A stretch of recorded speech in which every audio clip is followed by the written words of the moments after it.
Hi, everyone. Welcome to another movie chat. I'm here with Tim Allen.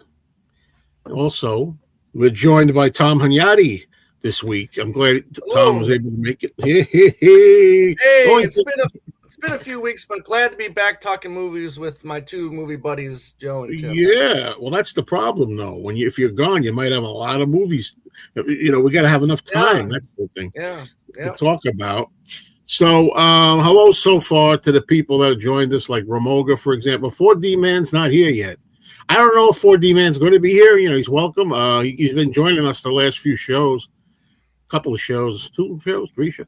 Hi, Beetle Eddie. I'm wondering if Tom has seen The Bride.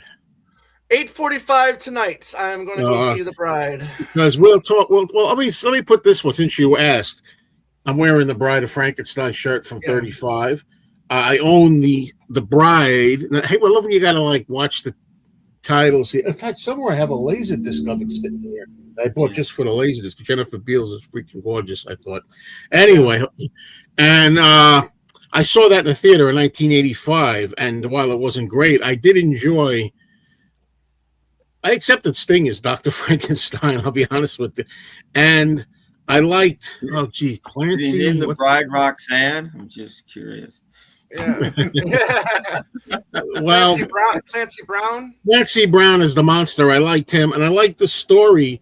It's 2 stories in the one. I'm talking about the 1985 Bride. One part of it goes with the doctor and the bride, which is I didn't buy that story, but the other story goes with a dwarf and the monster, and they befriend each other. The monster's story to me is more interesting.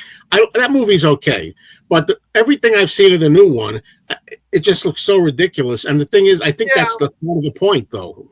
Right. It is a little different. I mean, from what I know, it takes place in 1930s Chicago, and it does have like a little bit of Bonnie and Clyde atmosphere to it. And I like it when directors or writers or actors they take big swings. Sometimes they hit a home run. Sometimes they strike out, and I've always been kind of curious since the first time I saw the trailer for this movie. I knew I was going to see it because 1, I like Christian Bale a lot, and 2, Jessie Buckley, who's going to win Best Actress for Hammett this coming Sunday, I've heard gave a great performance in this film too. So I'm really looking forward to seeing this film. Well, that's the thing. You never know, because even though I have no desire to see it, it depends. Like, if I hear good things, and so far I'm hearing good things about it, but I don't know how much of that is bots, how much of it's real, whatever. Right. But the promotion, it seems to be people will say, "Oh, you got to see this," or something. Right. And if I can get behind the spirit of it, if it's a spoof, kind of a spoof, and that's what it is. Right. I might be able to deal with it. Right. It should have it was scheduled to come out last October, but they delayed it because of the Guillermo del Toro Frankenstein film that came out late last year. Because they didn't want to, it didn't want to compete against that. So we'll see. We'll see. Okay. Hi, Douglas. Hey, good old Mike. Hello. Yep. Hello, Cherry Mike. Carter. Hello. Say hello to another Mike. Mike Gray 51. Great. Mike. And Beetle Eddie. Yes. It's much more about the Bride, he says, right? All right. Well, so I know we got some stuff. Yes, sir. The title is the title, The Bride. It's the title, The Bride. Right. I wonder if I'm just going to shut this off for a split second here. Since we're talking about it, and there's no other time I may be able to have an excuse to show it, but I don't think I can get it. I don't know. It's not where I thought it was. Oh, here it is. Okay. Yay. Hold on. I do have it. All right. Because when am I ever going to have any real need for this? I don't have a laser disc player. Right. There it is, the 1985 version with The Bride, with Sting as Dr. Frankenstein. And you'll have to take a road trip to Tim's place or something. About to watch it? Yeah, to watch it. Yeah. No, I have it. I have it on the Blu-ray. Look at that. Okay. Not the same. Ooh la la. Listen, And, Jennifer Beals is a beautiful woman. I want to show you how I said this was a Laserdisc. Was it the soundtrack instead? That won't play on my Laserdisc player. It's a good label there. That's a good label. Yeah. That didn't look like a Laserdisc box to me. It didn't look. Well, they're not all boxes. Movie-ish. Yeah, but you have Laserdisc. Some of them are just single like that. Yeah, but I mean, usually there's something across the top, and I mean. No, I'm glad I have this because, this is something that I want to have. This is okay. All right, so let me just put a few more comments up here. Hello, George Smith. The man who knows that the reason for the Planet of the Apes TV series ending, why they stopped making episodes was why? Bang, bang. They ran out of bullets. Bullets! The apes ran out of the bullets. They didn't have any more, so they had to stop making the TV series. Bullets. They ran out of bullets. That's an iconic response. I wish I had it still. That's his theory. You're asking me? Don't ask me about this. I have not seen this. You're better off asking Tom, I think. That's decades ago. That's a long time ago. Benny and June. Yeah, I know this name. I think you mean Chris Stuckman. Stuckman Likes the Bride. Said it is not a perfect movie, but he liked it. Well, how many? When you really think about it, if you're not being biased, how many perfect movies are there? I know one that you wouldn't agree with. Well, yeah, that's true. And Rosemary's Baby for one, and I know a few that you wouldn't agree with, but and Ben-Hur for another. Yeah, well, I would agree with you there. I think Ben-Hur is a fan, which is just coming out in theaters here real soon. And we got our tickets already. I can't. I never thought I'd complain about something being in the theater too often. I just saw it 2 years ago. I mean, how many times are we going to see? But anyway, so Phil, I say hello to Philip. Hello. No, I would not agree at all with this. Would everyone agree Dawn of the Dead is the best zombie movie? I would not. I'm not a big fan of Dawn of the Dead. I prefer, get a load of this, Day of the Dead. Day of the Dead. Okay. It's the third one because this one's too comical. What's that? I like Dawn of the Dead. I don't know if it's the best, but I mean, I like the way it's shot. It's shot because they didn't have a lot of money. It's shot very realistically because it is basically. I mean, are you talking about the shopping mall one? No, I'm talking about the original Dawn of the Dead. I think you're talking about. Are you thinking of Night of the Living Dead? Oh, maybe that's what I'm thinking of. Never mind. Yeah. I'm not a big horror guy. So no, I know it's okay. Well, Night of the Living Dead, I would agree with you. Dawn of the Dead, I've never seen any of the sequels. I'm not a horror person. I don't. I have seen. Which one is in the shopping mall again? That's the one, Dawn of the Dead. Yeah, I have seen that one, and it's okay. I'm not the biggest zombie genre fan either. Yeah, to me, it's a little too comical, unintentionally so, and the makeups aren't very good. Mostly blue paint or gray paint. Yeah. I like Night of the Living Dead. I think Night of the Living Dead is the best zombie movie ever made. And and they've become zombies. They weren't zombies at the time. They were just reactivated corpses. Now they call them zombies. But you have other movies like I Walked with a Zombie, Val Lewton, and stuff like that. A White Zombie with Bela Lugosi is one of the best zombie movies ever made, I think. But anyway, so there you have it. Hold on a minute. Say hi to Penny Lane. Hello, Penny Lane. Hello, Penny. Mike says, I went to see Crime 101 last week, and I was the only one in the theater. Not a bad film. Good actors. Yeah, I saw that movie since the last time I've been on, and I really enjoyed Crime 101. Yep.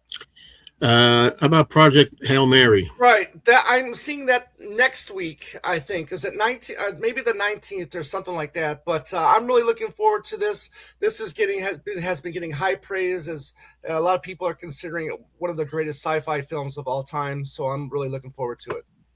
I think Westworld's perfect. I do. I mean, it's a small, quick 88-minute film, and it goes briskly. I'm going to talk a little bit about that because I rewatched it for the 197th time. But That's it. I see we got 4D Man here. I'm going to put up a link in case you want to join us, but just allow us to go through our.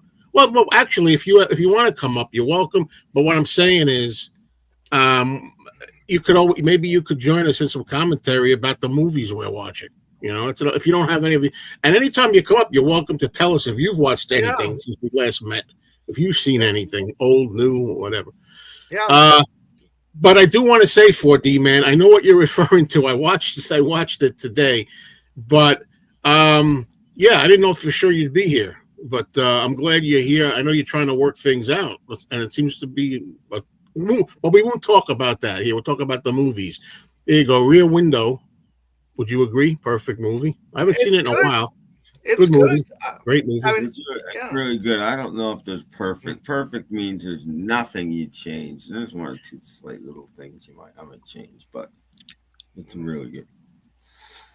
Yes, exactly. Now, Exorcist 3, you say you really liked it, but the ending was kind of unrealistic. Found later it was forced on the director. Yeah, what's your thoughts? I have many. Let's see how fast I can make them. Exorcist 3 was directed by William Peter Blatty, the author who wrote the original Exorcist novel. And he wanted the movie to be called Legion. That's the name. That's his book. He wrote the book too, Legion. And of course, the studio wanted to have The Exorcist in the title, so they called it Exorcist 3 Legion, and he didn't want the ending to have, he didn't want the exorcism to be in the movie, but the studio felt since it has a title of The Exorcist is in the title that we want to be in there, you have to film an exorcism. I don't mind the exorcism, to tell you the truth. It was kind of like, it appears out of nowhere, but I like it. I actually saw, there's a cut, it's a very rough cut of the director's version that's on the Blu-ray with a different ending, and I don't think it's as exciting as the exorcism ending, to be honest with you. But I love the movie. When I saw it in the movie theater when it premiered in New York City, excuse me, damn, I went to the theater when Exorcist 3 premiered in Manhattan, and I hated it at the time. I don't know what happened, but then when I went home, and over the course of decades, watching it on VHS and home, I think it works really well as a movie to watch, like a TV movie or at home. It doesn't have to have the big screen. And for those who don't know, it's got George C. Scott in there, taking over for, I always say, is it Lee J. Cobb? I always get it mixed up with J. Lee Thompson. Lee J. Cobb. And I think I know I haven't watched Patton yet. I haven't. But I love almost anything when I see George C. Scott in it. And I think he's really good in the movie. Anyway, now for those who are afraid, I don't want to see a horror movie, Exorcist 3, the thing about it is it functions more as a detective story. It has some nastiness in it, but it's not like the first one, It's more of a detective story where he's trying to unravel a mystery of a serial killer that was electrocuted in the electric chair, but somehow the murders are showing up again. So it's very interesting, in my opinion. Over the years, it's gotten a great reputation. And let me add 4D Man to the stage. Hi, guys. Hey. Hi. Do you know Tom at all, 4D Man? No, it's the first time, Tom. How do you do? Good. How are you? Glad you've been covering for me the last few weeks. Yeah, it's great. It's a great addition to the show, and he knows his movies and he loves movies. Well, so obviously, from the posters in the back, I love it. Yeah. I love it. Yeah. Love it. Yeah. 1959. Yeah. I also love the movie Seconds. I'm talking about all this stuff. I had that. I watched it. Had never seen it before. This is going back 12, 13 years ago, maybe more. And I watched the DVD, loved it so much that I watched it once with the commentary right away, right after it. Frankenheimer did that. Music by Jerry Goldsmith. Yeah. Another Jerry. He's a Jerry Goldsmith fan. 4D Man.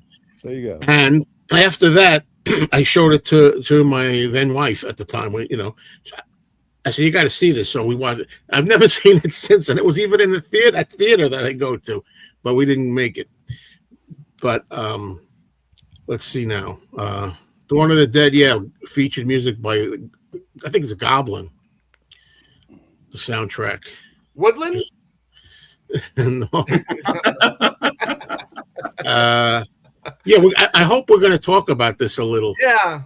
We'll talk about this. Yeah, I did see it, and we can talk about it. Soon. Yeah, because I saw it a third time. Oh, did you? 3 times I've seen it now. Do you guys enjoy watching making of documentaries, or does it ruin the actual movie? I usually make sure I watch them after I've seen the movie. But I enjoy making ofs. I really enjoy when they talk about like the other prospects. I love it, like when this actor was going to be in it, but then we got this other actor. I love that kind of minutia. Where this director was going to direct it, but he left because he didn't have time to do it because he had to do another project, or an actor. I really like making ofs. I love making ofs too, but I'd like to see it usually after the movie. Yeah, exactly. Yeah, definitely. And I like them when they're made by somebody that's a little bit independent, as opposed to just these. We're gonna make this so that people go and see our movie, and that it's just they don't tell you anything. Those I don't like. I like. What do you think, 4D? Yeah, I think I get where Tim's going. I don't like. It tends to be if the movie's recent and the commentary's right on it, and it's by the people who made the film. The making of documentary follows that route as an extra on the Blu-ray, and what they tend to do is backslap each other and glad hand each other, and everything's great. And I can't stand that hype. It's an ass kissing contest. Yeah, but if you're watching a movie that's old, you're more likely to get a more reflective perspective, even if the guy who directed it is coming on like 30 years later. So I prefer those. Yeah.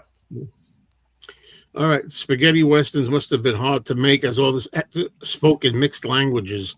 Well, there's a thing called rehearsals, and I'm sure they do a run through with the script, and I'm sure they had that in mind.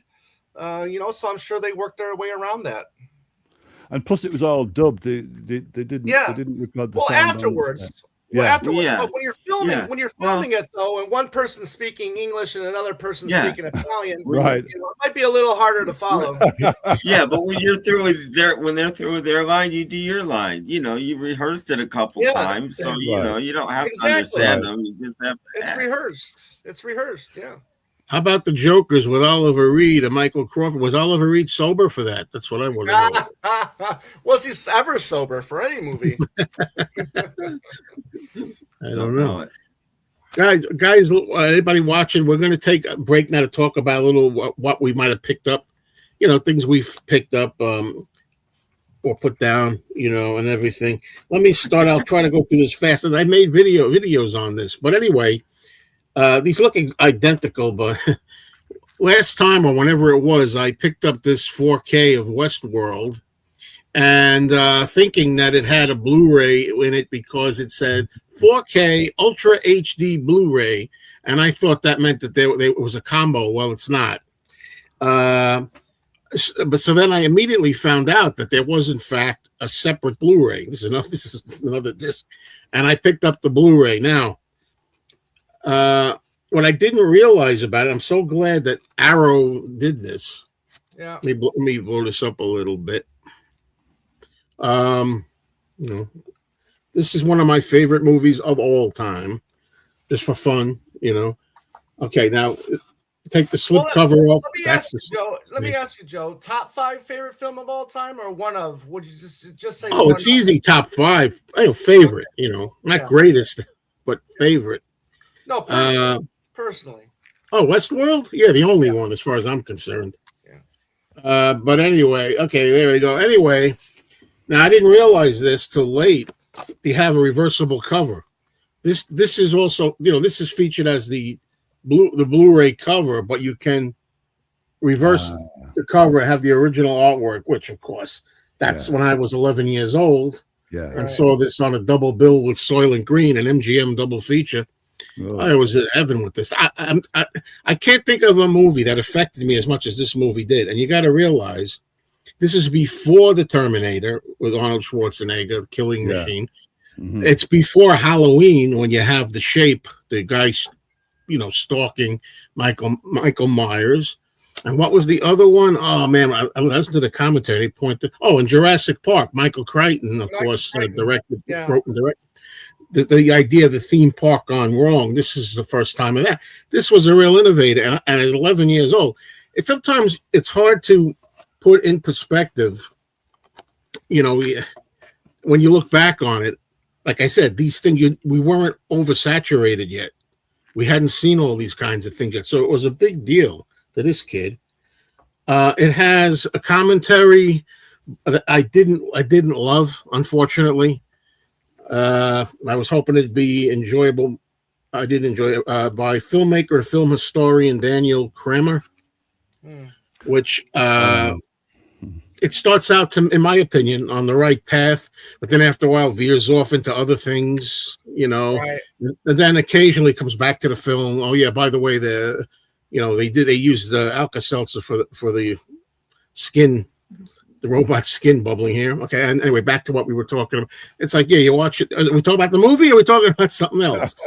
They also have, thankfully, 2 little new interviews. One of them with Richard Benjamin, who's the star of the movie, along with James Brolin. Let me and go back to this. Now, I'm glad they're both alive. Now, unfortunately, James Brolin doesn't talk much about the movie at all. It's like 17 minutes. He doesn't have much to say about the movie, unfortunately. Wait a minute. So you saw both of those interviews? Yeah. How? You don't have a 4K player? Well, if you were paying attention, I don't know if I made it clear. No, I didn't. I did get the standalone Blu-ray. I didn't know there was a standalone Blu-ray. No. That's what I thought I was showing. Hey, did I make that clear or not? I said no. I guess I've been drinking too much. Yeah, that's what it is. I found out there was, so I ordered the standalone Blu-ray, which I wish I had known in the beginning. But the one good thing about it is that they have a poster in there, and now I can frame one of them because I've got 2 posters, one for framing. So this is the poster, and it's trying to modernize it after the successful HBO series. But I will flip it over. And I will put this in. You're looking too much into it, Joe. No, it is. They're trying to capitalize. It was a very successful series, and they're trying to make it look like. You're overlooking it. I like the matte finish on the poster. I'm sure I'm right about this. I mean, I grew up with this movie. This is what the image should be, not this guy. Yeah. This looks like the guy from HBO. Anyway, to each their own. But anyway, I do have a 1 sheet of this. Anyway, original 1 sheet. But cool. It's good for where I'm going to put the damn thing. I have no idea. I don't think a lot about this, but I got it because I love the movie. And yeah, so anyway, I was saying the James Brolin interview was I thought weak, but good to see him. Richard Benjamin's was much better. The only thing, he gives a little more information about the movie, and he seems like such a nice guy, Richard Benjamin. And not that James Brolin wasn't, but there's a story. Yes, those guys got to be in. Those guys got to be in their 80s now. Yeah, I looked it up. I think late 80s, 87, 86. Wow. One of them. They look pretty. Both of them look pretty damn good. But there's a story that Richard Benjamin told. I was going around on YouTube before I watched this, and on some other show, he talks about Westworld. He tells a story about when they were filming the movie, how Yul Brynner taught him how to shoot a gun with blanks in it, and every time you see a Western, when they shoot, the guy blinks because it's such a loud thing they can't help blinking. He tried to explain how you do it, where you put only 1 cartridge blanks in the thing and spin it around, whatever. And after a few times, it's fake most of the time. You don't hear it, so you train yourself not to blink.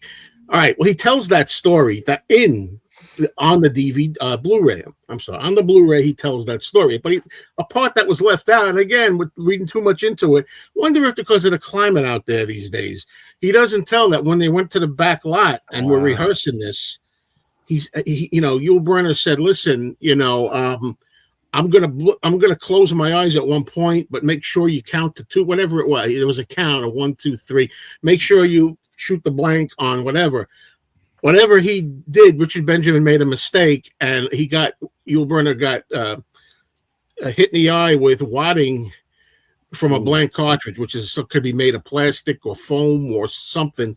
Comes out with a cartridge, and it got in his eye, and it was a big deal. And he told that story in the clip I saw on YouTube, but it's not on here. Why it's like, come on.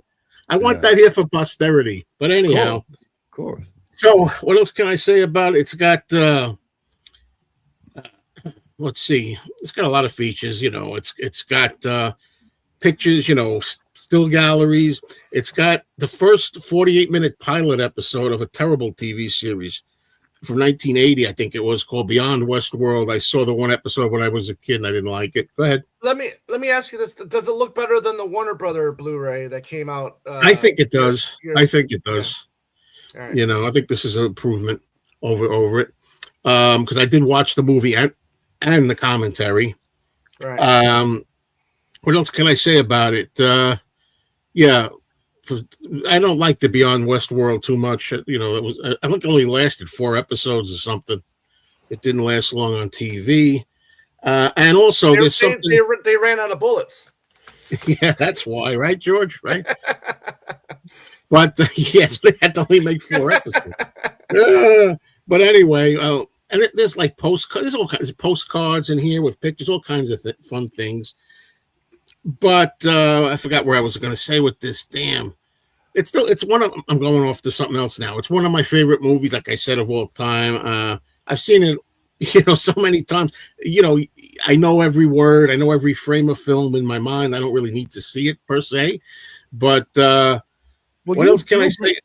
Yul Brynner took a chance there because he subverted his own stereotype. He's like almost the same as Magnificent Seven, except he's villainous. So he kind of turned that stereotype. Right. I think that was supposed to be the idea that he's a robot kind of modeled after the Magnificent Seven. And I remember now what I was going to say. Thankfully, they put in the making of Westworld, MGM, and from 73. Yeah. Because MGM does that. There's like the World of Soylent Green. Right. Yeah, sometimes they have a little featurette. Yeah. That's what it is from the day. And you see them filming the movie and Michael Crichton on the set. And there's a great scene. Yes, I'm going to say it, before CGI, folks. And I know, wait a minute, there is CGI in the movie, but I'll get to that. Remind me. Before CGI for action effects and things like that, they couldn't do it. They had to make up things and do it themselves. So there's a scene in there where Richard Benjamin at the end puts a torch on the gunslinger and sets the stuntman on fire. And they show you them. I love that. They show you them filming that bit of business, and and the director's going, get down. Like that when they're done, when they're ready to cut, they're saying, get down. And they're like, he can't hear you. The stuntman. It's like they're going like this down so they can put the fire extinguisher. Now, a lot of people say things like, well, it's safer. Well, if I was an actor or filmmaker, I'd like the CGI. But as a viewer who's amazed by these kinds of things, I love to see them really do it. The tension is, you could feel the tension on the set when you see the scene. Everybody's like this, and there is a little CGI in it. This was said to be the first film that used computer images like that to replicate the idea of when the robot has vision, what his world looks like. They have a little bit of the screen that was supposed to be CG. First use of that's what they always say, computer graphics. So his vision was like computer rendered, but that's okay. It's just not like he's a computer. He's a computer image. No, because I looked into that too, and I've also, in my research, they also say the first film that actually uses CGI is a film called The Last Starfighter from the early '80s. I don't know if you guys have seen that film. No, but I've heard that in numerous. Let's put it this way: I don't know which is right, but in numerous places, I'd rather it not be. Because I hate CGI so much. I'd rather it not be. But that's what they had to do. And then, like when the robot gets acid tossed in his face, it sizzles. They made makeup and Alka-Seltzer. It combined. So when water hits it, it started to bubble, and they had to put like a hose to pump steam out of it. and Right. and Yul Brynner had to hold his breath because he was ready to explode into coughing. And then he said, "Cut," and then he's like, "Explode." I love stuff like that. You know, what you got to endure. Practical effects. I mean, if I was directing a film, I would always choose practical effects if possible over CGI. Absolutely. How did they get how did they get Yul Brynner's got this like steely robotic glint in his eyes? Contact lenses. Oh, okay. Right. Oh, they just graphically put them in. You know, they had to wear contact lenses. You know, they had to really sweat for their art. You know, right. Yeah. I also want to say that Yul Brynner was really needing work at the time, and the only way the studio would make this movie if it was a really low budget, I think $1.5 million or something like that, and it is like cheap. By today's economical is a better word. Economical. Well, at that year is standards. I mean, it was kind of cheap. Yeah. And they said that it was a low amount, and Yul Brynner's agent said he really needs to do this movie. He wants to do the movie, needs to do it. And the producer, I should have mentioned, I remembered Paul N. Lazarus III. A great interview with him on here. He's 87. I know that. And he's sharp as a tackle also. He's very good in the interview. But anyway, Paul and Lazarus, the producer, said, well, we can have Yul in it. I'd like to have him in it. We need a star. Said, but I can only pay him $75,000. And he said, he'll take it. Whoa. Which, according to him, he was like, well, he'll take it. Which I looked up is now equivalent to about $400,000 now. Yeah. You know, still, I mean, booze costs money, But I just find it a fun movie. It starts out fun. Two friends going to an amusement park of the future where they get to live out their fantasies. They can have sex with robot women. Things that are going to happen now, folks, and with AI. It's ahead of its time. It's ahead of its time. And they, I mean, not just the sex, of course, but they can get into bar fights and saloon brawls without getting hurt and all fight the robots. They're all robots, and it's great. Then all of a sudden, after the fun bit, first half, the second half turns deadly serious. Now it's not fun and games anymore when things go wrong. I love it. So, and by the way, Richard James, don't try to start anything. We're not going to talk about that. Okay, so enough is enough. Lee Van Cleef, what a legend. I disagree there. He's a B film star at best. I mean, he's been in a couple good roles, Good, the Bad, and the Ugly, Once Upon a Time in the West, Escape from New York, but B-time actor at best. He's in one of the films I watched this week. It's might be his first movie. And the mechanic. Over. We have a little joke that we say over, so I know what. Add the mechanical Jaws shark to Westworld, blow Joe's mind. Absolutely, the things they had to go through, and I love those stories. I know Spielberg says he still has nightmares about filming that movie, and I know it wasn't pleasant for them. But as a fan, as a person who's enthralled with the idea of creating art, I just think it's amazing. When Richard Dreyfuss said we'd spend all day setting up for a shot on the water, and then a sailboat would go across the background, and it would take 2 hours for that sailboat to get out of frame before they could shoot. Stuff like that. So, where am I going with all of this? I just love the movie talk. Westworld, Logan's Run, Soylent Green, Rollerball, Omega Man. So you put Sleeper in there with those? How about Andromeda Strain? Andromeda Strain and Silent Running. I put in there with those. And Logan's Run, I've never been big on. I have a copy that I got cheap. I may give that. All those films were made within 4 years of each other, I think. Yeah, they're all very similar. Yeah, they're all good point. They're all very close to each other. Yeah, it's. I mean, it's a fun movie. I think. Time. I own the 4K set Arrow did for The Mask. I actually like that movie. The Jim Carrey Mask. I actually like that movie. I had fun with it when I saw it. Yeah, I was thinking that, Arrow does a good job too, and I guess I should have waited to pick up Westworld because I think I did pick it up last year. had I known ahead Oh, of yeah. Fall and saw that Arrow was going to release it, maybe I would have waited to pick up that version. Yeah, I mean, the other one's fine, but I think it's just, in my opinion, and they have, I don't know if anybody's into this, 1.0 mono, which I always go for the mono. I'm sorry. 1.0 mono, 2.0 stereo, 4.0, 5.1. Yeah. All these audio. It wouldn't have been the first movie that I bought multiple times, you know? Yeah. Okay, 4D Man, have you seen the movie? Is that Scalpel? Murder Mystery?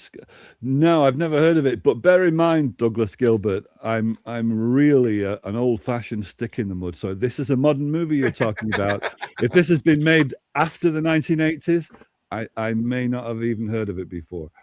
Yeah, 4D Man says what his cutoff point is. Is it the 70s or before the 70s? As soon as we start getting into the 1980s, I start to fade away a little bit. Yeah, there are still any movie by Jim Jarmusch and or Wes Anderson that I'll watch, but I don't really know what's going on nowadays. Okay, this is a good question. I have an answer, because when you're obsessed with these things since you're like a child and you're in your 60s, you have answers. One thing always bothered me about Westworld is how a gun with a heat sensor can't kill a guest, but Yul Brynner's could still kill a guest, because they have a thing where, you know, it only fires at something cold like a machine. It won't fire at anything with a high body temperature like a person. Well, the guns also go berserk. Everything is automated. The guns also don't work right. That's my answer. It's not addressed in the movie, but that's what I'm thinking. You know, everything. The horses are robots. Everything's like the guns. The Last Starfighter is a cheesy but really fun film. It is cheesy and fun, but especially when they had to do research and they brought the main actor back in, and obviously you could tell he had longer hair in the film, but they put a wig on him, so obviously you could tell it was a wig. But yeah, very, very good, very, very much fun. I think one way to look at Westworld, and I think subconsciously I looked at it this way in the first place, which is why the film freaked me out, is if you think of Yul Brynner as playing a psychopath.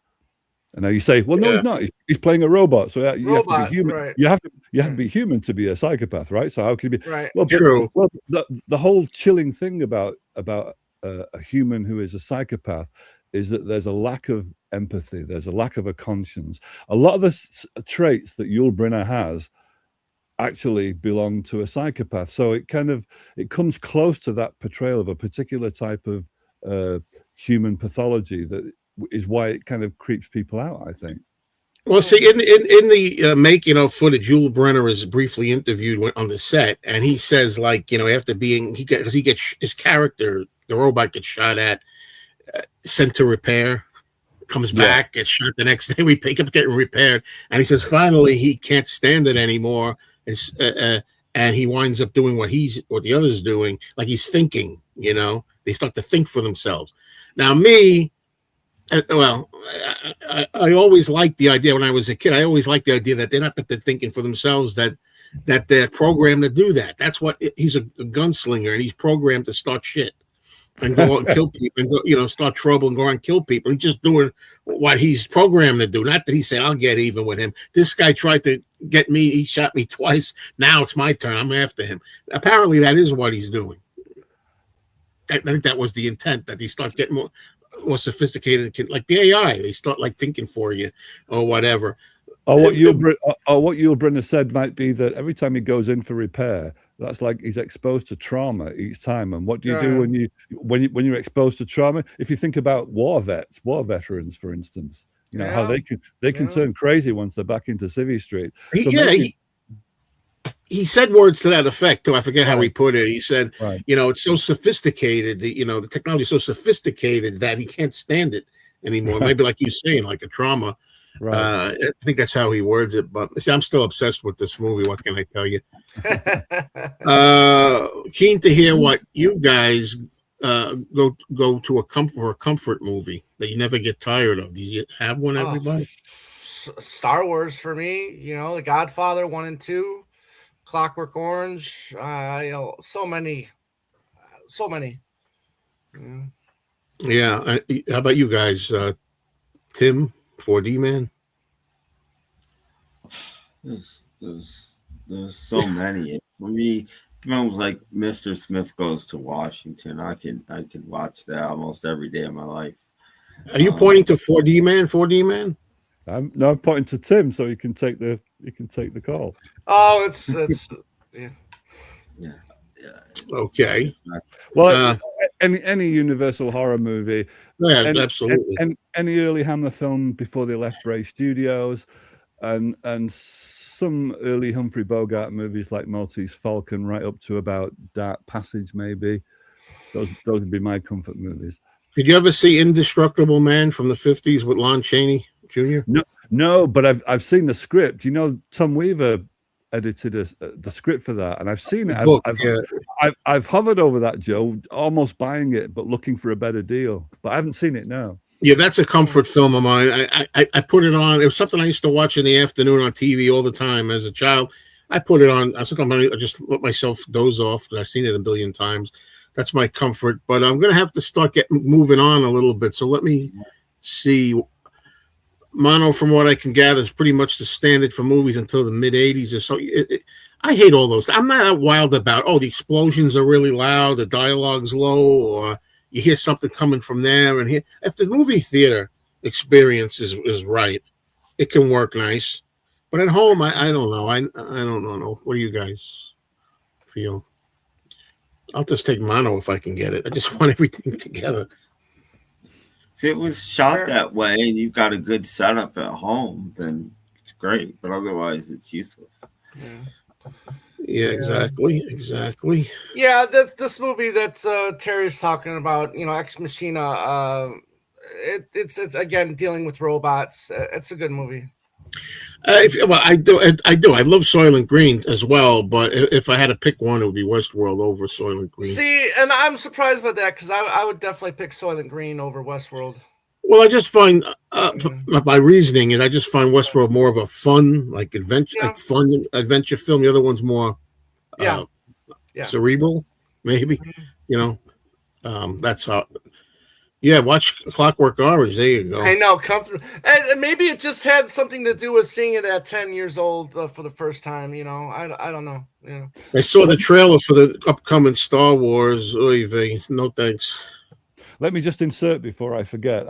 I did buy, or I've ordered from America, Joe, the Warlord soundtrack that you showed on Rachel's Ghost. Oh, good.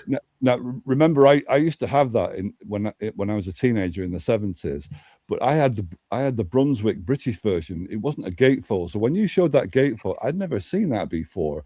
So now all of a sudden I've got the gatefold in my head, and there you go.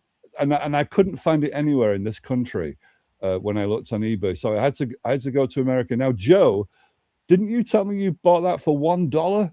Yes. Which is amazing. You know how much I just paid to this American dealer? I'm afraid. I paid £32. Oh. That's and what is that in American money? It's got to be less. It'll be less. No. About 38 to about $38 to $40, I would think. Was it? Well, it's worth it if you like it. I don't know. Well, the plus is if you believe the dealer, and I don't know whether this is true or not yet, Joe. He said it's sealed from 1965. He says it's a sealed copy. Oh, I've seen a lot of it. I always wonder how that's the case. Yeah, I do. But I've come across a lot of records that are sealed from the 60s. I come across a lot still, even at my thrift store. There's still. Well, maybe sometimes they can have from a stock. A certain stock over record stores go out of business, and it's been in box here and a box there, and that kind of thing happens. But there are resales too. But if it's got a price sticker on it, it's probably, especially an old price sticker, it's probably original. I think it has, Tim, on the photo on eBay. I think it did have. Yeah, and it's probably fingers crossed. I don't usually like overplaying movies more than once a year, if that. Even some of them are, either. But I I kind of agree with that because right now I've been rewatching my favorite television show of all time, Lost, and it's been probably 11, 12 years since I've seen it, and prior to each season I would always rewatch the previous seasons, so I was like maybe a little bit over it, and now that it's been like 12 years since I've watched it, I'm really have this great fondness for it again because it's almost like I've forgotten so much of it that I'm almost seeing it again for the first time. So in a way, I kind of agree with that statement. That maybe you shouldn't rewatch, your favorite film so many times because, maybe. Yeah, no, I agree. I mean, I don't watch them that often, but like the Universal monsters, I probably get on once a year. A lot of them, right. But I want to go through because I took so long on the Westworld thing. All right, just a couple of pickups that I had. The Universal Horror Collection, Volume 2. Now, these have Murders in the Zoo with Lionel Atwill, The Mad Doctor of Market Street with Lionel Atwill, The Strange Case of Dr. X with Lionel Atwill, and Shemp Howard is in it too, and The Mad Ghoul without Lionel Atwill. And he was busy this that day. This is a Blu-ray. It's a great series. Now, I've waited a long time to get this because, I have these elsewhere, and these are not the cream of the crop, in my opinion. This is a 6 movies, 1, 2, 3, 4 movies on this, but it's a 6-volume set. I have 1, 3, 4, 5, and 6. I was missing 2. So I said, what the hell? I'll complete it. And prior to that, I had some of them on this. TCM's Vault Collection, Universal Cult Horror Collection. This is DVD, and they look damn good. They look damn good on here. And the movies that are on here are repeated. A lot of them, Mad Doctor Market Street, The Ghoul, The Strange Case. Well, I think I gave the wrong title. Strange Case of Dr. RX is the name of that one with Shemp Howard. I don't know if what I said. The Ghoul, Mad Doctor Market Street, Murders in the Zoo. These are the 4 I just re-got on Blu-ray. This one with Rondo Hatton is House of Horrors, which is, it gets confusing. I have that too because House of Horrors on another volume of this. So in other words, I got all of these now on Blu-ray. This was really good quality though, I gotta say. I think The Strange Case of Dr. RX is the worst Universal horror movie. So that's that. Also, before I'm finished, I don't know. I got a hankering to see the Fugitive TV series with David Jansen. I saw the movie in the theater with Harrison Ford, and I liked it, but I haven't seen it ever since. And I had some of these individual DVDs of The Fugitive that came out in 2007 or 8. But this has a whole thing unto its own that Pete, I want to say the name right, Peter Rugolo, the artist who did the music for the show, his music was replaced when it was out on DVD in season 2 mostly, and it was such a freaking carry your torches and burn down the studio. The people went nuts, the fans of The Fugitive, and there are many. So they didn't like the replacement music, and I don't blame them. Me, I have never really seen The Fugitive. A few clips on TV in my life, but not enough that I would notice the difference. But still, I said, I'm not going to go down that hole. I got this, which is the complete series. This gets really confusing because this is the box. This is what it looks like, inside. This was only $31 for the entire series, 4 seasons. Wow, great. Good price. And then I was doing some research, and I heard that when they put this out in 2015, remember the cover here? All right. When they put this out in 2015, there still was some problems. They put some with the wrong music, and you had to get special discs order that they would send you to replace them.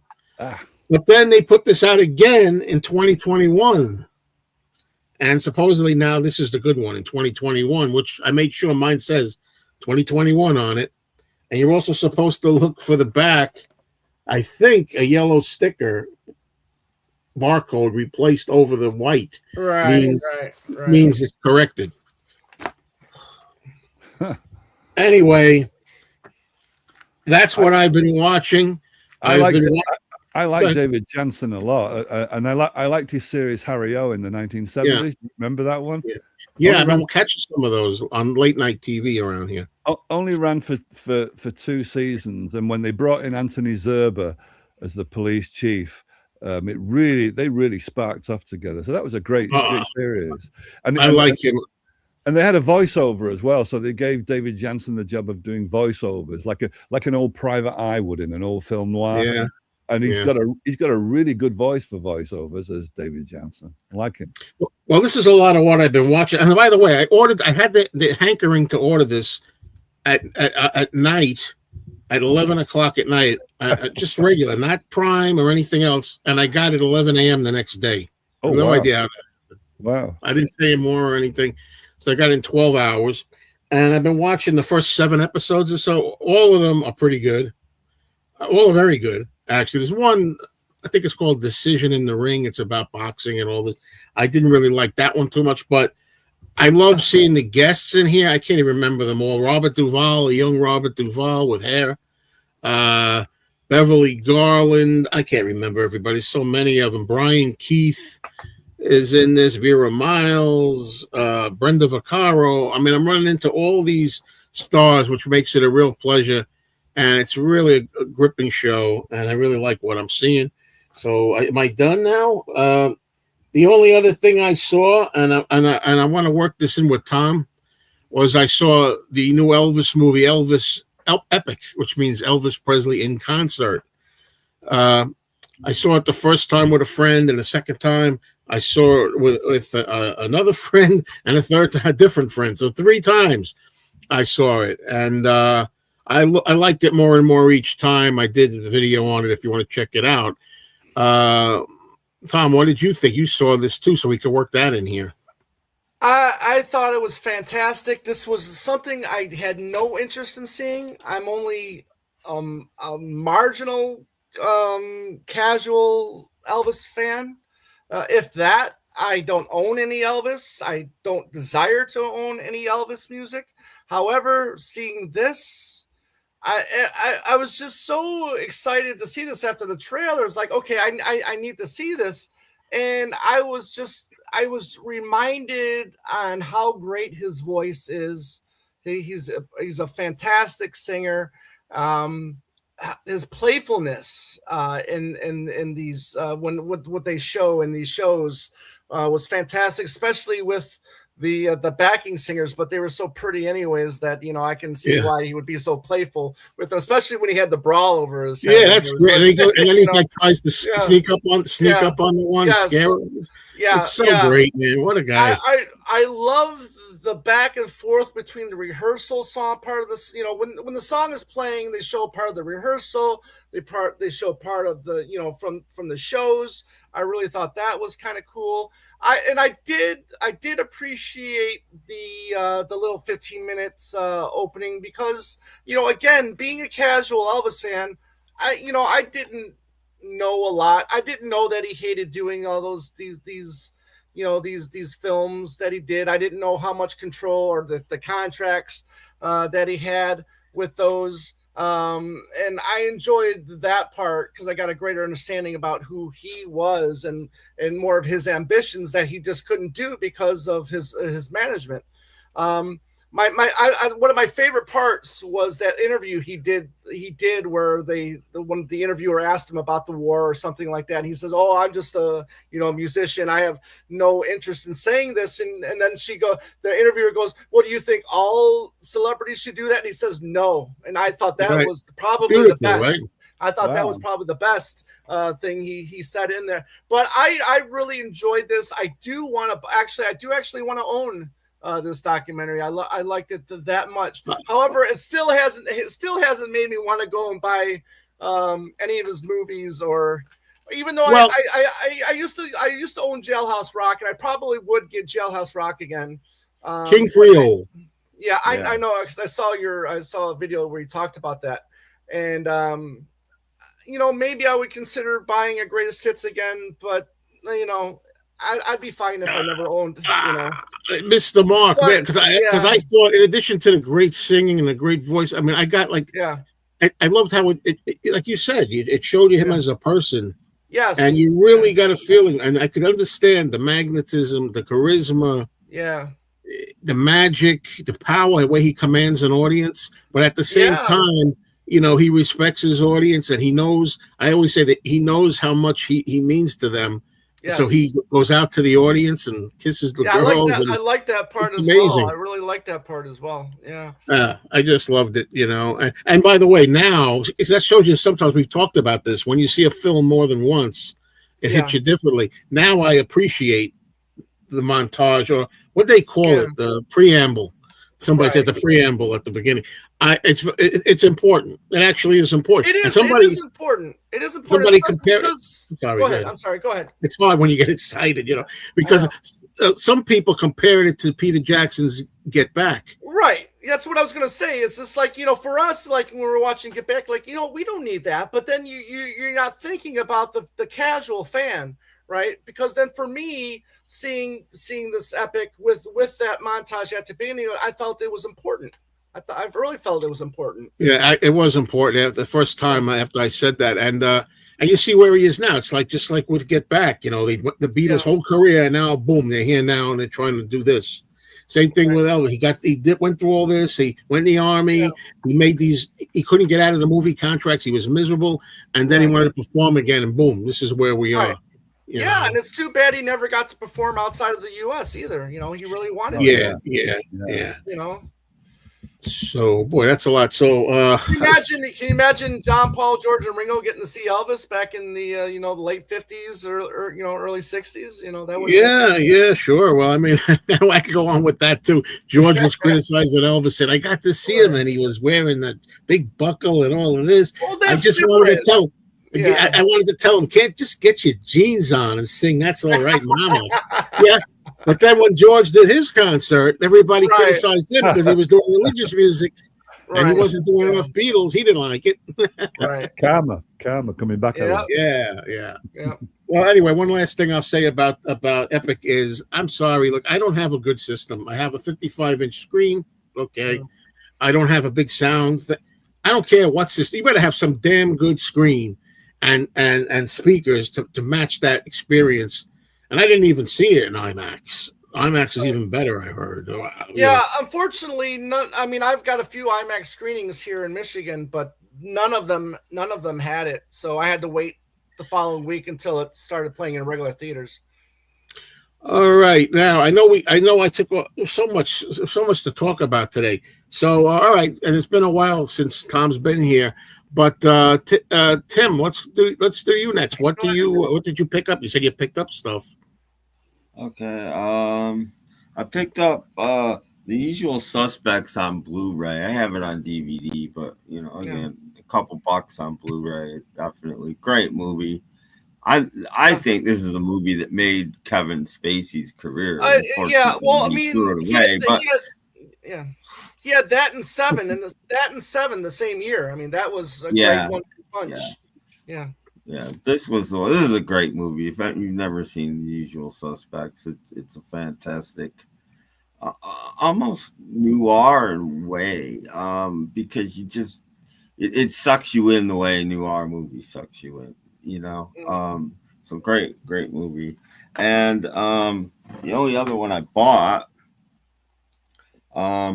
I thought of Joe because Joe's going to yell at me because I've never seen this movie, and it's probably in his top 10 favorites. Wait a minute, let's get the full effect of this.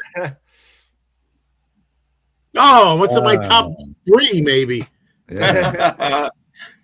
We don't agree on everything, Tim and I. We don't agree on everything, so who knows? Well, I've just never seen it, so I will try to watch it this weekend. Oh, you haven't seen it? You picked it up? Wow. No, I've never seen it. So there you go. That's a movie that I feel, another one. This is just me. I mean, I saw it when I was 15. And I couldn't even follow it at 15. I think it's the kind of movie that rewards with repeat viewings if you don't get it all the first time. Agreed. Yeah. Highly plotted and You want me to talk about what I saw, or do you want to? No, yeah, oh yeah, absolutely. It won't take that long. I watched all 4 films in one of these greatest film things. I watched them. What is it? The Beast from 2,000 Fathoms, World Without End. Hey, it's funny. I'm watching. Yeah, okay. World Without End. Sorry. And I hadn't seen most of them, believe it or not. I've seen them. And them, I don't care what you say. Them is an anti-communist film. The Answer the Russians. I don't care what anybody says. It's been a long time since I've seen it. I heard they're remaking it. They are. I mean, the Answer the Russians. The fact that they're everywhere and they're these huge things, and yet they sneak up on people and they don't know they're there. And that's the communists. That's the communists. They're among us, but we don't see them. I'm sorry. Pretty good effects for those days, I think, in them. And The Beast from 2,000 Fathoms is a film with Lee Van Cleef in it. He's the he's the sniper that gets the monster at the end. It's one of his very first, if not his first, film appearance. I'm not a big fan. See, again, it's sacrilege. I know. I'm not a. Is that Harryhausen? Did he do the effects for that? Yeah, Harryhausen did the Beast. Yeah, I'm not a big fan of stop motion animation these days. When I was a kid, I was fine. I always joke, or I'd rather have guys in the suits. No, I think he did a great job, and there's a good special with this because Ray Bradbury had a lot to do with that movie too. Yeah. Two of them have been lifelong friends, and they get together. They're both, dying basically, and they get together, and it's pretty nice. World Without End is okay. It's unmemorable, and Satellite in the Sky is Apollo 13, way before Apollo 13, I guess. And I didn't see those last two. When you showed World Without End, I'm currently rewatching a Roger Corman movie, which I could have put on here, really, called The Day the World Ended, which I'm having fun with that one. And it's got Mike Connors in it of Mannix, using the name Touch Connors. He used the name Touch because he was a basketball player or something at first. So anyway, I don't have a lot to say about typical. They're all good. They're all watchable. I would recommend every one of them, but they're not. That Tim, is clearly the best film. Tim, when you were talking about Beast from 20,000 Fathoms, did you say Ray Bradbury did a commentary for it? He didn't do a commentary, but there's a couple of features at the end, and he's in it with Harryhausen. They're both together. Yeah, because he might have written. He was involved in the film at one point. He was a screenwriter at one point, or he wrote the story. I can't remember. Yeah, he wrote the original short story. Yeah. Okay. Yeah, and Harryhausen had a lot to do with getting it made, and yeah. So anyway, cool. Really quick, I hadn't seen this movie since it came out, and I hated it. And I'm like, okay, it's time to revisit this movie. It's been 45 years. Cinderella? And I liked it a lot more this time. I didn't hate it. I didn't love it, but I didn't hate it either. I watched Neighbors. Oh, yeah. That's an underrated movie. It's not great. It's not great. I like it. Yeah. Well, when I was a kid, I remember almost being a horror movie. I remember it is kind of creepy. Showing up and watching it now, it wasn't like that at all. I mean, in fact, John Belushi and his wife are no better, really, than the other two. They're really not. None of them are likable people. None of them. You wouldn't want any 4 of these people as your neighbor. No, but in a way, it is kind of. You're right. Both, all 4 of them are, but Belushi, is kind of against type. I always felt the other way around. Like Belushi would have been in the Aykroyd role, and vice versa. Myself, I think that's probably why they did it that way. Yeah, right. To try to establish themselves as better. Belushi's, as it turned out, I think it's his last movie. Belushi, I think. No. Continental Divide is Belushi Continental last. Divide was, yeah. Which is a nice little movie. It's nothing great, but it's a nice little movie. Well, I will say, again, it's something you wouldn't expect Belushi to do, though. Exactly. But I do like that movie quite a bit. I saw it in the theater when it was new. I remember seeing it New Year's Eve day, night, but not midnight, but New Year's Eve of '81, December 31st, with my girlfriend at the time. And I swear that Jessica Rabbit's character is modeled after Kathy Moriarty. Kathy Moriarty. I mean, and she's fantastic. She's a great actress. She's really sexy in that movie.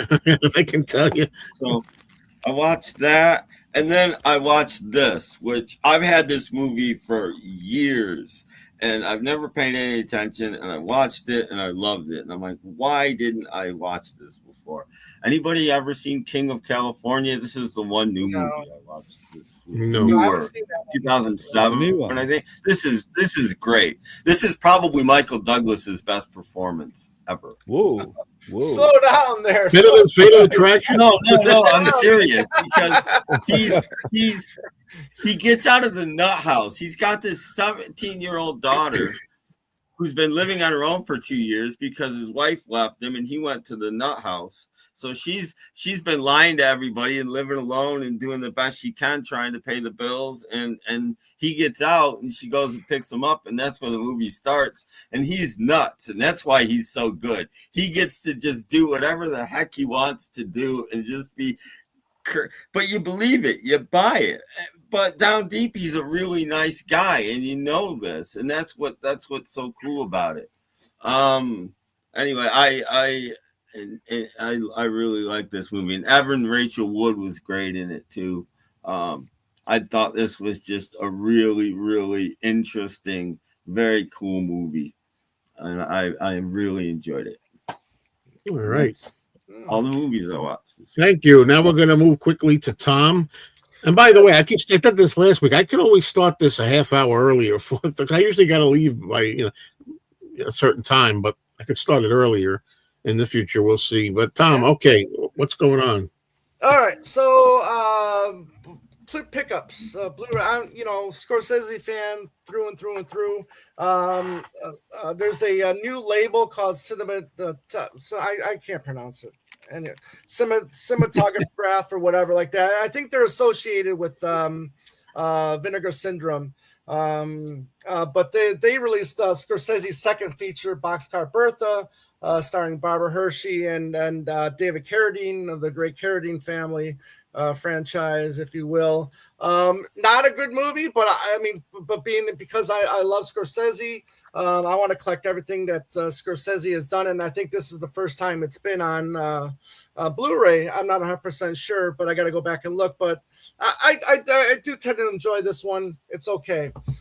In the 90s, Robert Altman kind of got a resurgence, if you will. One of those films that he did that I kind of enjoy is a film called Kansas City that he did back in 1995. Good cast. I really like this one. Joe, your favorite studio or film distributor, Kino Lorber. They released favorite genre. Favorite genre. That's right. They released 3 Days of the Condor. I haven't seen this one yet. I've been wanting to see this film. Brilliant. So Amazon had a good deal. I think I got it under $10. Cool. So I'm gonna check this one out really soon.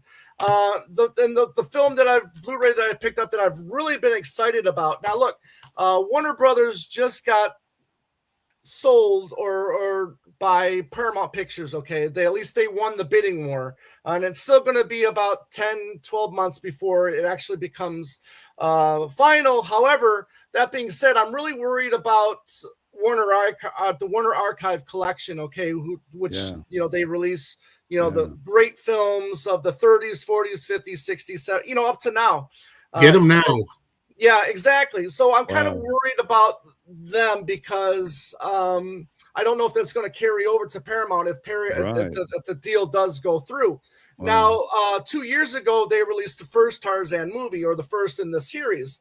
Now they released Tarzan and his mate. Now, the great thing about this, it's reconstructed, and with all of the the TNA Nudity. that was cut, the nudity that was cut out of it after the code went into effect. I haven't looked at it yet, so I'm really looking forward to seeing how the restoration went. It's considered the best, I think, of the Tarzan. It's considered the best of that series of Tarzan films. So yeah, I'm really happy to have gotten this. I do enjoy the first Tarzan movie. I think there was a Tarzan movie before this series. But yes, there was. That's really good info, Tom, because I didn't know any of that, because it's not just that they might discontinue the future editions of the Warner. It's like the ones they've got could go out of print real fast. They could, yeah. So tomorrow I'm gonna go to eBay and see which ones I don't have that I want while they're still available cheap. So while they're still available, you should, because however, again, the deal, it still can take the deal up to 10, 12 months a year to see if it does go through. If it doesn't go through, Warner Brothers is going to get like $7 billion because the deal didn't go through from Paramount, because of all the So I think it came to like 70. I can't remember if it was like $70 billion and ended up being sold for, if I'm not mistaken. But however, Netflix was in the lead there for a while. They offered a mass amount of billions of dollars as well. And they were talking about how they were going to honor the 70-day window, 45-day window of when films are in theaters, because Netflix isn't in the theatrical business. They're in the streaming business. Exactly. However, they said if they did get Warner Brothers, they were going to go into the theatrical business, because now they have, if they did get Warner Brothers, now they have an asset to go into theatrical business. It's like the Apple situation, where you've got a new executive who's not got any track record with hard copy. It's all streaming. Right. So is that, you're a good point there, because so Netflix is in the streaming business, but now they acquire Warner Brothers. Now they can be in the theatrical business because they have that outlet. But Paramount, persisted, and they persisted and persisted. They upped their bid. Netflix allowed that, so now the board still has to vote for it, and all that stuff. And if that's the case, look, I mean, those shareholders, they're going to make a lot of money, and off of that deal. However, what worries me now is the physical aspect and the work that has been going into Warner Archives the last so many years. Warner Archives is subcontracted over the past couple of years, so they're not even doing it anymore. So it's just a contract, but I forget the name of the company that's doing it. That's fine. That's fine. But they're still doing it. That's the point, Yeah, but what I'm saying is, I can't see Paramount getting rid of it, because it's just a contract. It's not costing them anything. Well, restorations cost money, and a lot of these films do get restored. And let's say they do carry it over. Okay, well, now that team, they can restore old Paramount films as well. Yeah. So I'm hoping that's what I'm hoping will happen. Is that I'm hoping and plus physical media, especially movies, have kind of like they're kind of like going up again. People are buying Blu-rays. That kind of makes me excited, because I think people are starting to realize with these streaming, some streaming apps have raised their prices once, twice in a year. Okay. And then they realize, that they're a lot of the movies or TV shows that they have on their streaming app are licensed out, so that doesn't mean they're always going to have them. Right. Okay. So, you could, let's say you have Netflix. Okay. And your favorite movie is on Netflix. That does not mean that your favorite movie is going to be on Netflix forever. It doesn't, Going with the Tarzan, I had. Now I only have one, but I had at one time. I think they made 2 box sets in the 2000s, and I got rid of them once upon a time, but now I got one of them back used, and I did go through all of them, the Johnny Weissmuller series and all that. Yeah, and I still have notes on them somewhere, from my past, but there's a lot of talk, and it must be true. I haven't delved into it by a lot of sources that there was a period where Warner DVDs were starting to rot. Right. And, yeah, there was a 2004, 5, 6, somewhere like that. Right. And I haven't gone back and checked a lot of them that they won't play anymore and stuff. So. Yeah, I haven't had any issue yet, but I've seen people are having issues with them, and then it makes me nervous. But again, I think those are just DVDs; they're not necessarily. Yeah, that's Blu-rays. right. DVDs. Yeah. Well, I mean, a lot of stuff. I mean, is it going to come out on Blu-ray? That whole thing. Will they come out? Just be thankful that Disney doesn't get hold of some of these libraries. Disney has the Planet of the Apes stuff, for God's sake. I don't know. Well, I mean. Yeah, they have Hollywood Pictures. I mean, they have other different little smaller studios that are just those films are just sitting in a vault somewhere, not getting in those films are not getting physical media releases, unfortunately. And it's sad. It is sad. So, anything else? You must have. I did see. I've seen a couple movies in the theater. The Crime 101 that was talked about earlier. There's Chris Hemsworth, good cast. Chris Hemsworth, the Barry Keoghan who's playing Ringo in the new Beatles films that are coming out. He was really good. Nick Nolte, man, is he really looking old? He's got a couple scenes in this movie. And you can really tell he's aging. I saw him a few years ago in a movie, A Walk in the Woods, with Robert Redford. Yeah, Robert Redford. Yeah, right, and he looked right. well. That was a few years ago. He looked bad then, old. I mean, wow. I mean, he's and his voice is really even more raspy than what it used to be. But it's still good to see. It's still good to see these actors that have been around ever since since before you were born. Dustin Hoffman. I saw a trailer for a movie called The Tuner. Yes, I saw that too, and I'm interested to see that. Dustin Hoffman's in there. He's got to be up. He's in the 80s now, he's isn't he? In his 80s too. Absolutely, he's in his 80s. The best movie I've seen so far this year is a little sci-fi flick called "Good Luck, Have Fun, Don't Die." And this is probably one of the smartest scripts I've ever seen too. Sam Rockwell, he comes back from the future, and he needs to assemble this team, and he's been doing this over and over and over and over again, and he's got to assemble this team to destroy the person that is inventing AI.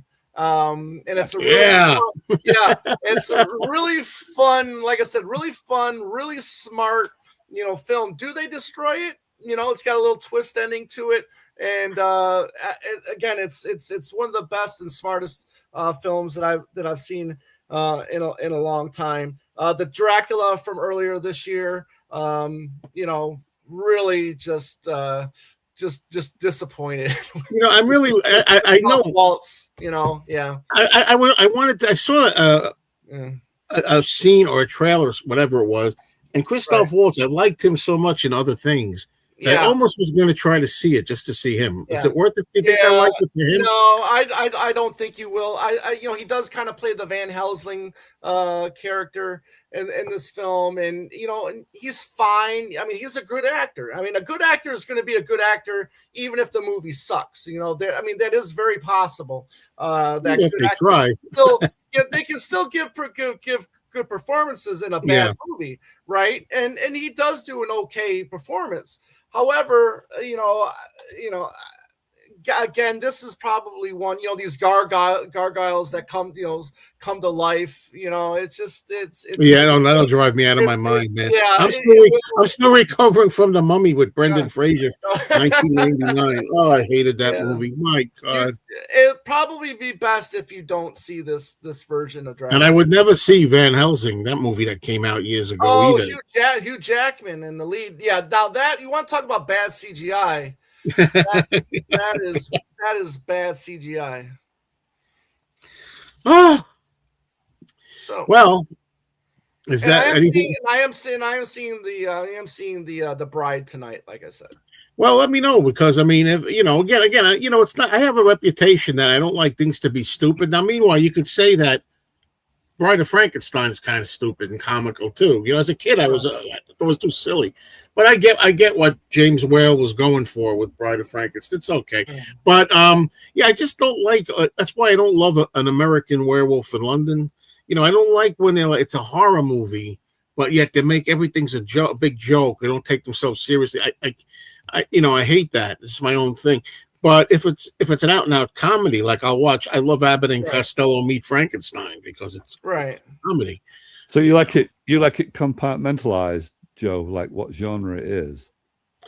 It's hard to. I'm sure there's exceptions to the rule. I'm probably contradicting myself. Because I'm thinking that's why you got 3 channels, man. Because you compartmentalize. You like. Oh, I see. Yeah. Yeah. That's true. I like that. Yeah, that's tough. That's tough. We're gonna go back to one channel. No, I'm not going back to one. I can't. It's hard. It's hard enough doing content for 1. Never mind 3. Yeah. But let's go over where I left off way up here. I remember the timestamp that I was. Hold on, I'm going back up, way up. Okay, did we put this one up? Oh, can I show a couple other things real quick? Yeah, of course. Sorry about that. Go ahead and well, listen. So I was visiting a friend. I should know it, but I don't. Yeah, I was talking about that. I love Brief Encounter. Brief Encounter is great. I was visiting a friend in Canada last week. We went to a couple record stores, and I did pick up a copy of the Clockwork Orange soundtrack. Yeah, 4D Man is a huge soundtracks guy. Yeah. So this is arguably probably my favorite soundtrack of all time, but because I'm biased, because I love I love the movie ever since I saw it at 10 years old when I didn't understand it. And then Joe, I don't know if I showed this last time, but for people that haven't seen the show or whatever since the last time, I picked this up. Oh yeah, I saw this. To get a row out of Joe. Whoa. I love the movie more than I like the TV series. Even though I like the TV series, I love the movie. So. Is that an original song? I doubt it, but yeah, I don't know what the green thing on the top was. Yeah, but again, I love. It could be an original. The green thing at the top might be where they're supposed to write in the time and date when it shows at the cinema. Yeah, maybe. It's possible, but I will get this framed and try to make sure I always have it in the background whenever I'm a part of it. Yeah, nice. Well, if you do that, I'm going to make sure when I get a bigger place, I'm going to have a picture of Tony Randall and Jack Klugman. I mean, I like the Odd Couple movie. Don't get me wrong, and I like Jack Lemmon and Walter Matthau in general too. Right. I don't want to make it like I don't like it, But I grew up with the other first, and I caught the movie after, so I was like, oh well, kind of watered down. I don't know. Let's go. Sorry, back up to the top. I saw Pink Floyd The Wall in the movie theater and don't remember a damn thing about it when it was out. I like some of the music from The Wall, but the movie, I don't care. I thought it was okay. It certainly could have been better. Yeah. I don't overplay them now, but when I was a kid, I only had so many films on video, so I used to watch the same ones, like Die Hard 3, for example. Are you guys interested in having movie props or replicas? They're hard to come by, If I was rich, I'd be one of those people. See those people on TV shows? Yeah, they got original Star Wars outfits and everything. Come on. I would, if I was gazillionaire, I would definitely be a collector of all things Star Wars. All right, 4D man question. Khartoum. Do you have? I know. Oh yeah, I think he does. Looks like he might. And there's another example of a Charlton Heston movie I haven't seen. The subjects, I'm not. It just so happens that there's a special edition out of a 45 RPM 2LP remastered. Oh, very cool. And what you get, it was an amazing bargain. In the UK, I got this for something like £25 new.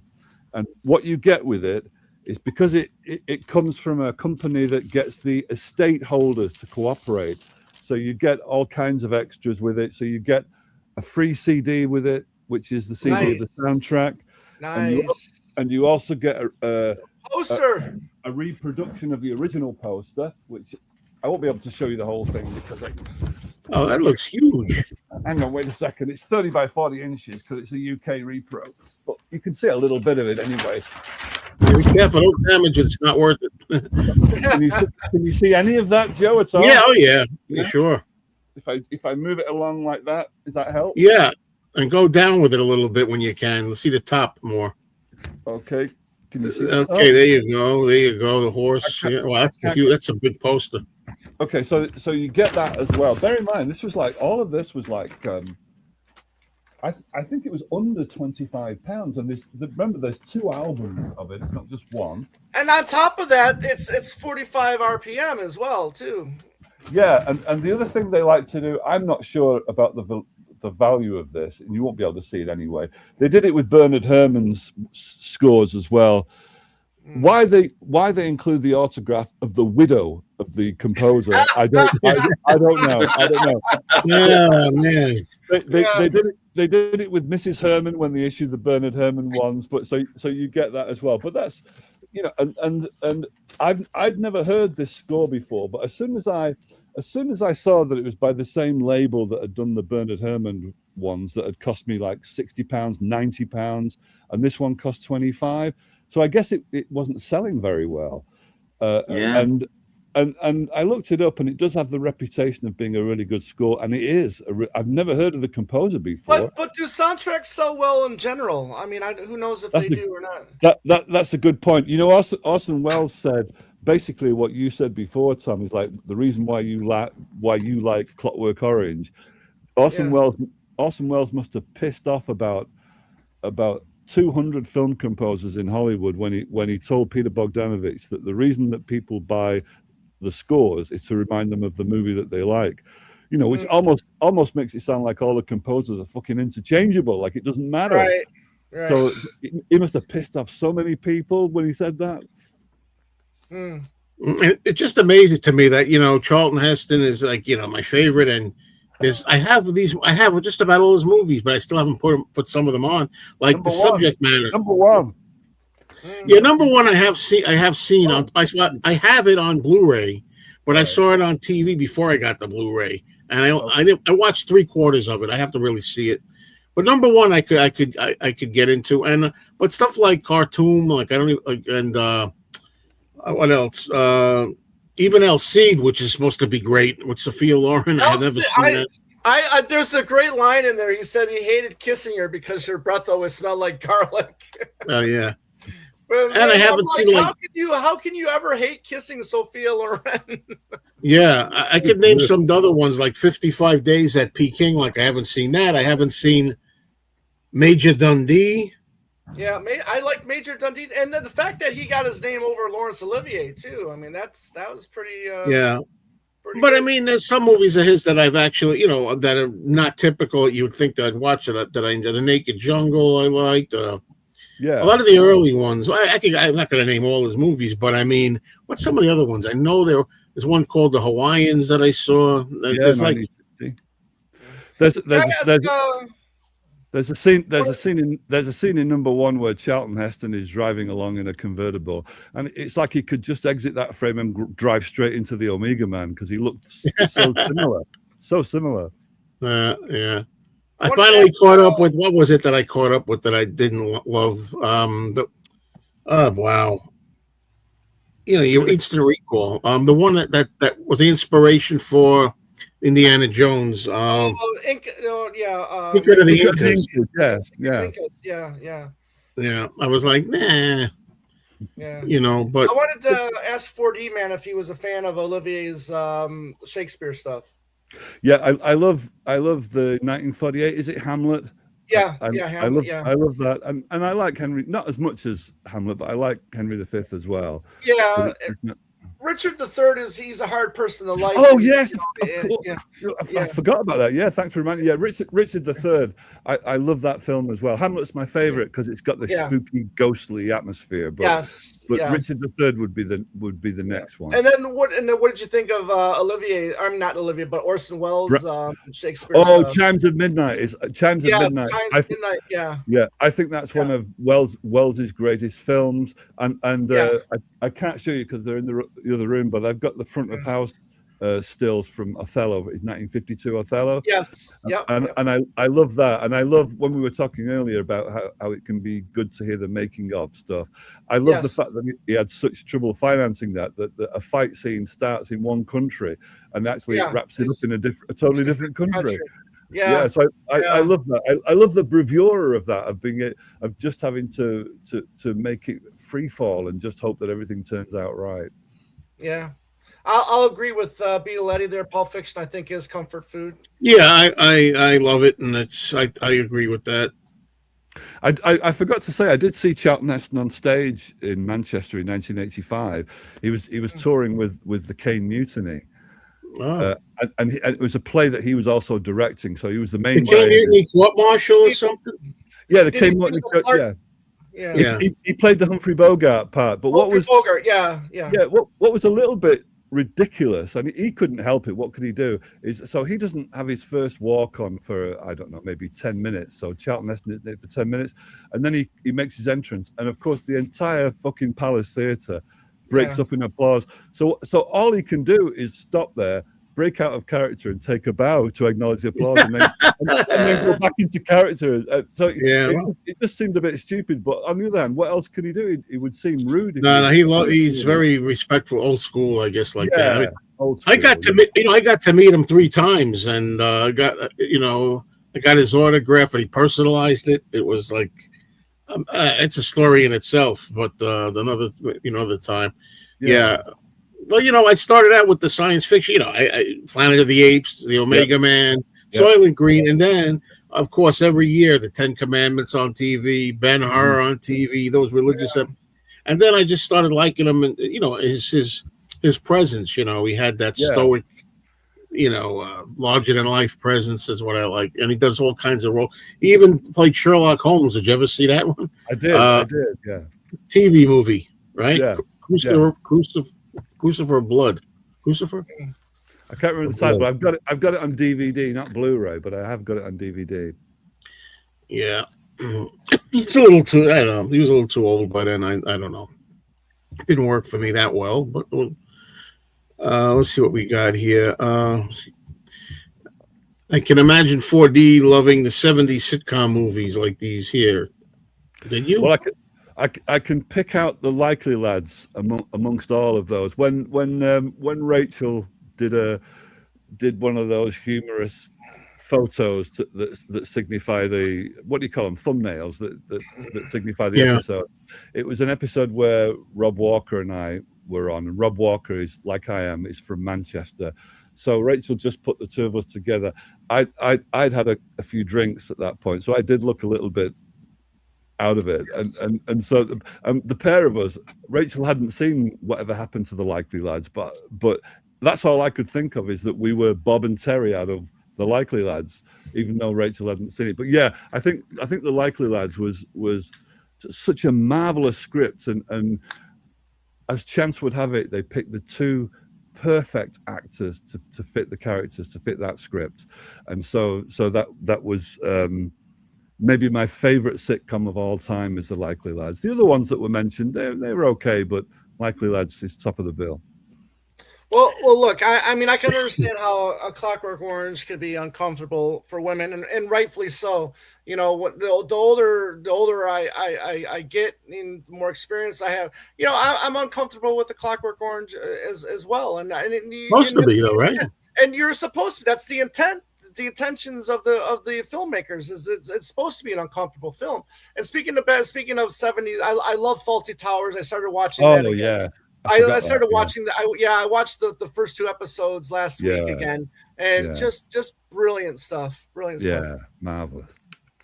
Now, I've only ever seen bits of Tommy on TV. So I may actually go to see that. I've never seen it in IMAX. I might actually go to see that for just Dan Margaret and Tina Turner, maybe. Yeah, Ken Russell, the directed by Ken Russell. Good stuff. I mean, some of it's okay. I mean, again, you're taking stuff, from a, concept from a film, from a, movie. I mean, a movie, an album, and then trying to turn it into a film. It's difficult. Never-ending story. I still adore the Never-Ending Story to this day. Now, when we need to get 4D and Tim to a cinema. Seeing near me, I'll go. I never leave the house, so no chance. Yeah. Now, when you say are they streaming the movie anywhere, I don't know what we're referring to here, unless we're talking about the Elvis movie. I don't know. Maybe the Elvis one. I think it's got to be gone. I was lucky. My friend Anthony. I wanted to see it a long time ago. He thought I can't make it, and I was surprised that it still was in the theater at the. Was today? Geez, I'm feeling like this. Well, we saw it yesterday. Oh my God! Yeah, it was yesterday.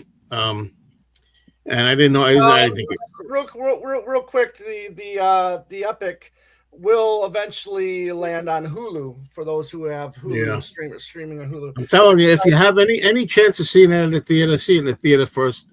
If you want to see it, Yeah.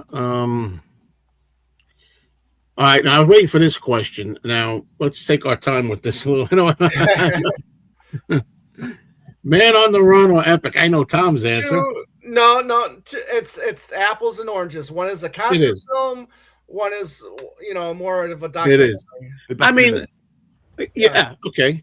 Now for me, look. Yeah. I mean, my preference is for the Beatles related stuff, so I prefer Man on the Run in a way. But and Tom's right. It's two totally different things. Yeah.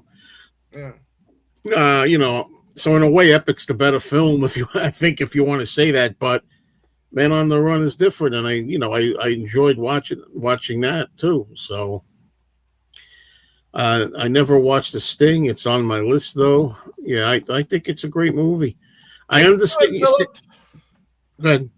No, I said get to it, Philip. Yeah, because for me, in 1973, three of my favorite movies of all time came out: The Exorcist, The Sting, and American Graffiti. And I think all three of them are up for Best Picture, and the Sting one for Best Picture. And that's hard to say, but I give it to it.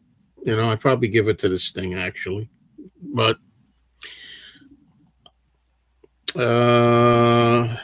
okay, James, thank you for listening. You're better off just getting on DVD or whatever. At least it's yours for good. Exactly. Yeah. That's right. Yeah, it's too bad John Belushi wasn't able. I could see him in Ghostbusters easy. Oh, absolutely! I can definitely see him in the Belushi role. I mean, I still want Bill Murray. Would want Bill Murray in there. How about the other guy? What's the other guy with the glasses? Take him out of there. Oh yeah, I know what you're talking about. I mean, if I had to pick one.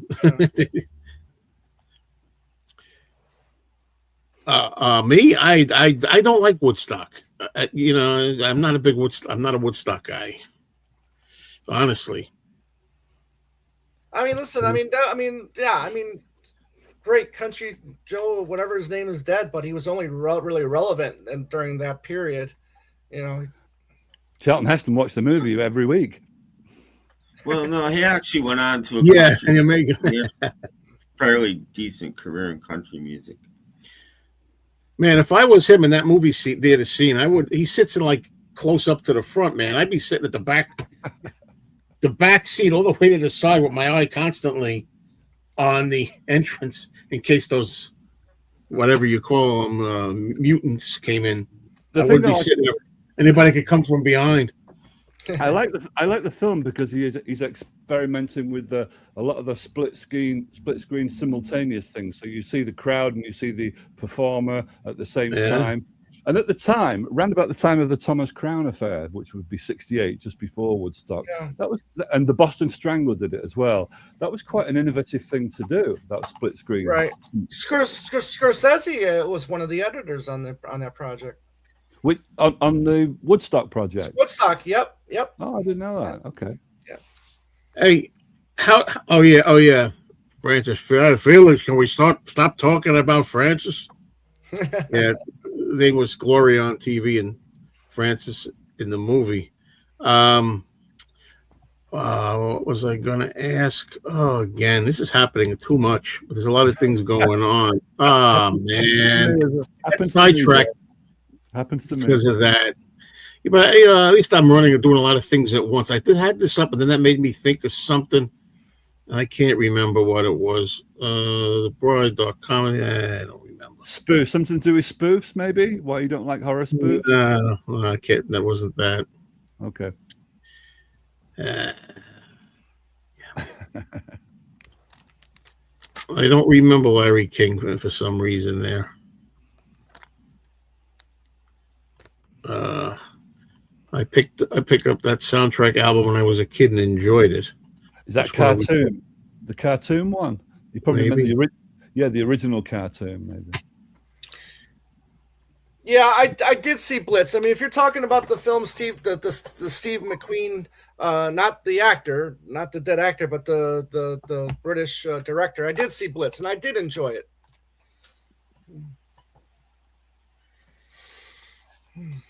And even though I like De Palma for the most part, and I like horror, I've never seen Sisters. I adore Sisters. I think it's really fun. I enjoy it. Yeah, so many things. And you definitely get the Hitchcock influence right away.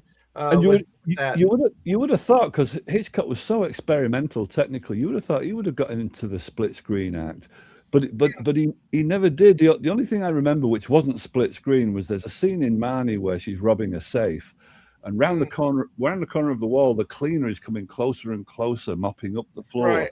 Like she's going to get caught. So there's only the dividing wall, and because we're the audience, we see both sides. So it kind of acts like split screen, but it's not. They're both happening simultaneously, and he's building tension because she's coming closer and closer. When she gets around the corner, sees her robbing the safe. So, but that's the nearest. I think that's the nearest Hitchcock got to split screen. So I don't know why he avoided that technique. Yeah, is there any thing on record about who was the first one to do that kind of thing on movies? One book I read was trying to debate about whether Thomas Crown Affair came before Boston Strangler or the other way around, and I think Boston Strangler won the accolades. What year are we talking about? They were doing that. I think they were silent days. Napoleon has split screens. Well, what they were talking about was not only split screen, but where each of the frames are happening simultaneously. So you're seeing everything at once. That's what they were saying was. I think there's some of that in Napoleon, and that's okay. Yeah. Right. Because that was a 3+ hour movie, and he shot like 8 hours of film. So he try to get as much of the film in the movie as he could. If that's the silent one, if that's the silent one, Tim, Kino has released that on Blu-ray. In answer to your question, it's a great film. I have seen it. It's a really good film. I have nearly everything on Bernard Herrmann. I've got almost all of them, and I've got Sisters as well. Yeah. I remember Pillow Talk. There's a scene in there. That's the same thing. The same thing we're talking about. Yeah, there's a couple scenes in Pillow Talk. Yeah. I know the Andromeda Strain, which I love, has different things going on, like a split screen scene. Oh right, I'd forgotten that one. But the one Bernard Herrmann soundtrack I'm waiting for, which I used to have the original in the 1970s, is Taxi Driver. I was just going to ask you if you had it.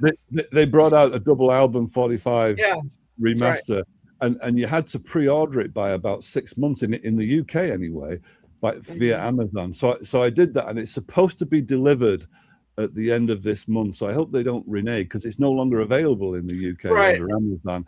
And it's one of those ones where they've coloured the vinyl. Yellow vinyl.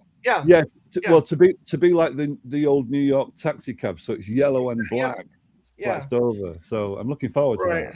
I did get a yellow here in the States. I did get a yellow vinyl of it. This has to have been like 6 or 7 years ago. So I did have it as well at one point. Right. Well, what's this here? They ran out of. Yeah, there it is. They ran out of bullets. Somebody even made his avatar about that joke.